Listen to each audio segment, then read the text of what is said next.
Hello.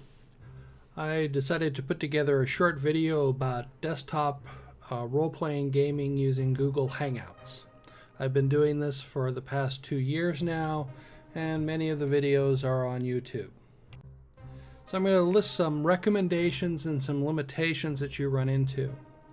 First off, if you're going to play a role-playing game, you need a role-playing game to play.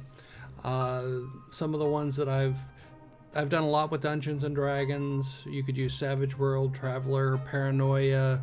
The list goes on and on. You're going to need somebody to run the games normally. I know there are some games that don't have a game master or dungeon master. I haven't played many of those, but I leave that to somebody else to describe how to set one of those up. But for the ones that I run, you normally need a game master or dungeon master. You need some players, and I say that as plural. You probably need 2 or more.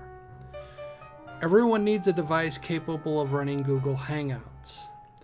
You can have a maximum of 9 player connections, total of 10 people in a Hangout if you're just using the standard Hangout connection.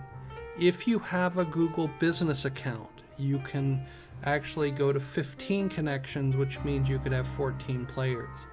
I've had 11 players play, but that was with 2 people playing, sharing a connection. They're just on one PC. So I'm going to make some recommendations for players. You can play using a phone or a tablet, but I recommend that they have a desktop or a laptop. And the reason is that if you're using a tablet or just a phone, you may not be able to see the side chat panel. You can have textual chats along with the audio and video chat. Also, some people have a very difficult time seeing if you're sharing your desktop, if that's running with you, if they're using a phone or a tablet. So for a normal player, I recommend that they have a laptop or a desktop. I also recommend that they have a microphone.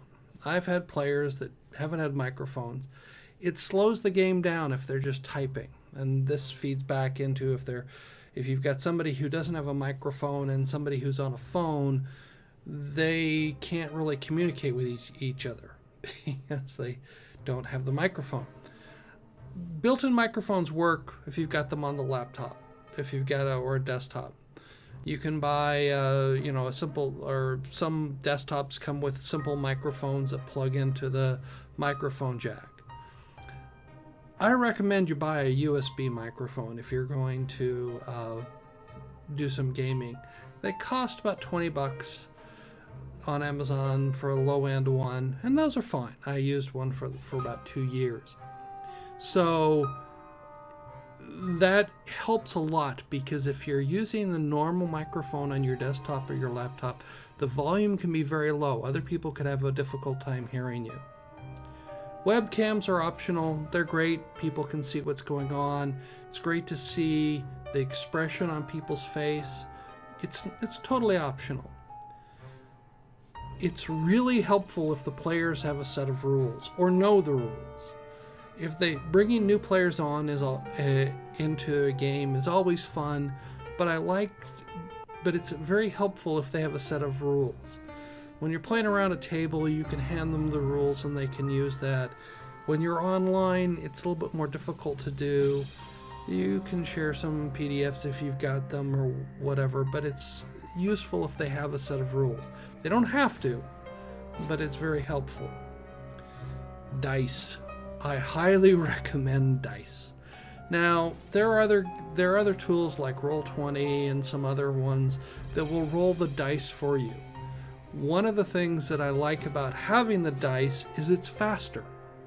And I come from a computer software background, and it was one of the analogies of how to sort. And one of the things that you can do in software that you can't do in real life that you can't do in software, at least nobody's figured out how to do that. Take a package of spaghetti and you can break it into different lengths and put it all into your hand, drop it, hold it, and drop it on the table, the end of it and it sorts automatically. You can find the tallest one and the shortest one because they stack. They automatically sort. You can't do that in software. There's no real equivalent algorithm for doing that. The same thing with dice. I look over, sitting on my desk here, I can see the D20s, I can see the D6s, I can see the D8s. I can reach over and pick them up and roll them much faster than most people can go and click on the dice roller software. And it issues a matter of trust. And a lot of people like to do a little bit of dice rolling during the game. For the Dungeon Master, the Game Master, these are my recommendations. I highly recommend you have a USB microphone. It's going to make life easier for everybody else.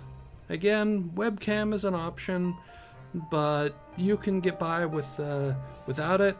But it's useful for the players to see what you're doing, to see when you're laughing, to see when you've got the interesting expressions on your face when they do things. For me, I truly think you need 2 screens because it allows you to have one screen for what the players see and one screen for your information. If you have 3 or 4, or, a higher end rig that'll support that, that's great too.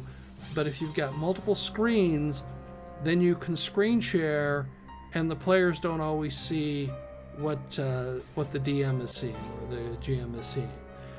Sometimes I've messed up and the players have seen things that they shouldn't see, but that just goes with like the DM screen play around the table, and the screen falls and they get a picture of what's going on behind there. I also highly recommend that you have a bunch of dice because, like I said, it's faster. At least for me, it's much faster to pick up the dice. There's nothing to explain. I roll the dice and so on. Since we're talking about running a gaming session that normally lasts for several hours, I normally try and run mine for 3 hours. I think you need to have a beverage handy because you're going to be doing a lot of talking if you're running the game. So you should have a beverage handy. I always try and have one set up for when I come in here. I drink tea, so I always have a mug brewed when I start the game, and have one that I actually start up and is cooled down to the temperature I like to drink it at shortly thereafter. You're going to need some bio breaks during the game if it's running for any length of time. Plan to have one of those if you're running a more than 2-hour session, simply to allow some people who may need to take a pause for a second. Players can get up and walk out, but the person running the game also you should plan for those. Now you're going to need some software besides Google Hangouts. Google Hangouts runs in some sort of browser. Recommend Chrome,